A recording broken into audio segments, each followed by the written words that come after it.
അമ്പലത്തിൽ പോയിട്ട് എന്തായി? അമ്പലത്തിൽ പോയിട്ട് ചോറൊന്നും കിട്ടിയില്ലടാ. ചോറ് കിട്ടിയില്ല. തീർന്നു പോയി. രണ്ടാമത് ചോറ് വെച്ചത് വേവിച്ച് കിട്ടി. കിട്ടി. കിട്ടിയാ? എത്ര മണിക്കാ കിട്ടിയത്? ഞങ്ങള് വന്നപ്പോ 3 മണിയായി. അതെ, പ്രാർത്ഥിച്ചോണ്ടൊക്കെ പോണം. പ്രാർത്ഥിച്ചോണ്ടാ ഞങ്ങള് പ്രാർത്ഥനയ്ക്ക് അവിടെ ദീപാരാധനയായിരുന്നു. നട അടച്ചിട്ടിരിക്കുവായിരുന്നു.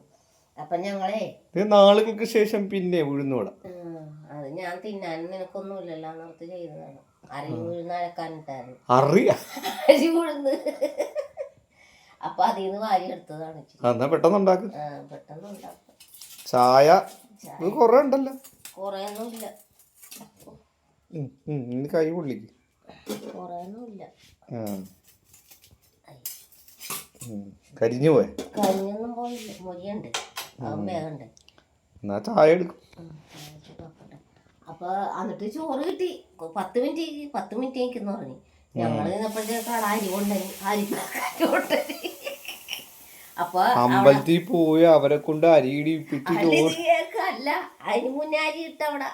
അപ്പൊ പറഞ്ഞ ഇത് ഈ അരിയല്ലട്ടാ ഇടാൻ പോണത്, വേറെ അരി ഇട്ടിട്ടുണ്ട്.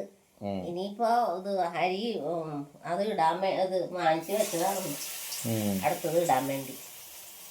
എന്നിട്ട് ഓരേതാവി ചോറ് കിട്ടി. അത് കൊള്ളാം. അങ്ങനെ ഇന്ന് ആദ്യ സംഭവമാണ് അത്. ഞങ്ങള് നട തുറക്കാൻ വേണ്ടി നിന്നാടാ അവിടെ.